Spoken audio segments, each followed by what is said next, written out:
नमस्कार दोस्तों। बुद्ध हमें बताते हैं कि जीवन हमें कैसे जीना चाहिए। बुद्ध हमें ये सिखाते हैं कि जीवन जीने की कला क्या है। बुद्ध हमें ये भी सिखाते हैं कि अगर हम अपने जीवन में बदलाव करते हैं, इन नियमों का पालन करते हैं, तो हमारा जीवन बहुत ही संतुलित हो जाता है और ऐसा जीवन सरलता के साथ जिया जा सकता है जहाँ पर आप दुखों से दूर हो सकते हैं, सुख की प्राप्ति कर सकते हैं और अपनी लाइफ को ऐसे जी सकते हैं जहाँ पर हर कोई इंसान आपकी वैल्यू करे, हर कोई इंसान आपको अंडरस्टैंड करे, हर कोई इंसान आपकी तरफ आकर्षित हो। क्योंकि उनके जो भी विचार हैं, जो भी उनके नियम हैं, वो ऐसे नियम हैं जो हर व्यक्ति को अपनाने चाहिए। अगर आप उन्हें अपनाते हैं तो आपका जीवन बहुत बेहतरीन हो जाता है। तो चलिए जानते हैं कि उनके ऐसे कौन से विचार हैं जो हमारे जीवन को पूरी तरह बदलने में सक्षम है और हमारे जीवन को पूरी तरह बदल करके हमें जीवन जीने की कला सिखाते हैं। पहला कोर्स उनका ये कहता है कि आप जैसा सोचते हैं वैसा बन जाते हैं। यानी कि आप जो अपने अंदर से फील करते हैं ना, जैसी भी आपकी सोच होती है, नेगेटिव है, पॉजिटिव है, उसी तरह कैसे आपका जीवन होने लग जाता है। उसी तरह से आप चीज़ों को अपनी तरफ आकर्षित करने लग जाते हैं और वही आपका जीवन बन जाता है।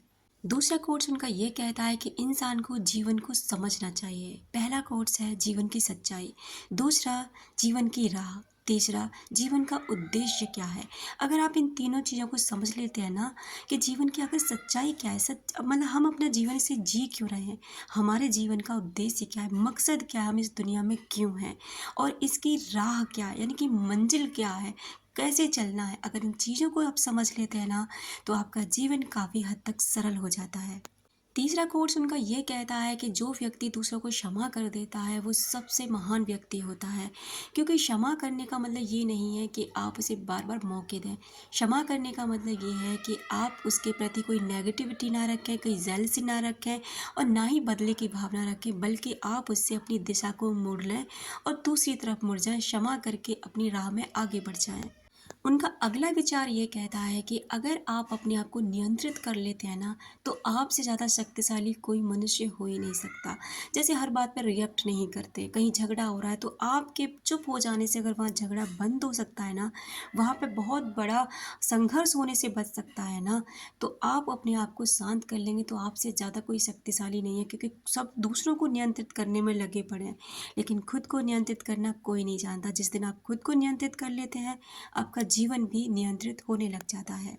अगला विचार उनका ये कहता है कि जब तक आपको शांति नहीं मिल सकती, आप शांति का अनुभव तब तक नहीं कर सकते जब तक आप अपने भीतर के क्रोध को समाप्त नहीं कर लेते। यानी कि जो आपके अंदर क्रोध है ना, उसे धीरे धीरे खत्म नहीं कर लेते, तब तक आपको कहीं भी दुनिया के किसी भी कोने में शांति नहीं मिल सकती।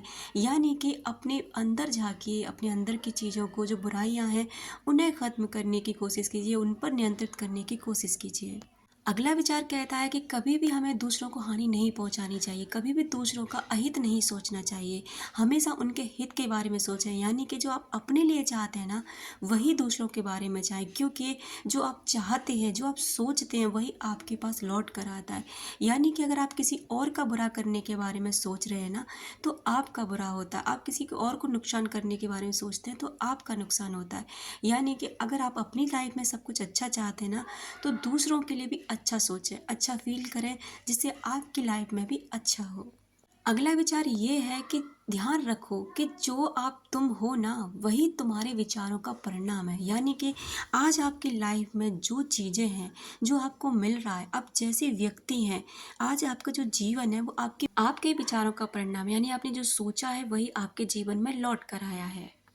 अगला विचार उनका ये कहता है कि वो व्यक्ति हमेशा खुश है जो अपने विचारों को और अपने जीवन को सरल रखता है। यानी ज़्यादा आधुनिक चीज़ों के पीछे नहीं भागता, ज़्यादा कंफर्ट के पीछे नहीं भागता। वो वहाँ खुशी ढूंढ लेता है जहाँ पर भी उसे मिलती है, छोटी छोटी चीज़ों में खुशी ढूंढता है। वो बड़ी खुशियों के पीछे नहीं भागता। तो वही व्यक्ति खुश और संतुष्ट है। बाकी इस दुनिया में खुशी और संतुष्टता किसी के भी पास नहीं है, क्योंकि और मिलने के बाद ना व्यक्ति और चाहता है। ये चाहत ही उससे बुरे कर्म करा लेती है, जिसका परिणाम उसे हर हालत में भुगतना ही पड़ता है। अगला विचार है उनका कि जो चीज़ आपके पास नहीं है उसे कभी भी उसके बारे में चिंता मत करो, या जो आपके पास है उसको महत्व दो। यानी कि मान लीजिए आपके पास कोई चीज़ नहीं है, आप उसके पीछे भाग रहे हैं, चिंता कर रहे हैं कब मिलेगी, कैसे आएगी। इसमें भागते भागते अपने जीवन का काफ़ी हिस्सा बर्बाद कर चुके होते हैं। बल्कि आप उन चीज़ों को भूल जाते हैं जो आपके पास है, उसे महत्व देना बंद कर देते हैं। कहने का मतलब ये है कि अगर आपके पास कोई भी जॉब है, छोटी से छोटी, उसको महत्व दीजिए, उसके बारे में ग्रेटफुल रहिए। बाकी जो चीज़ बड़ी है उसके लिए एफर्ट डालिए, उसके लिए प्रयास कीजिए, लेकिन उसके बारे में चिंतित मत रहिए। उसको महत्व दीजिए कि ये जो भी छोटी सी जॉब है ना, ये आपके घर को चला रही है, आपको चला रही है, इसलिए उसे महत्व देना सबसे ज़रूरी है। और आखिरी वाला विचार कि जो आप सोचते हैं वही आप बन जाते हैं।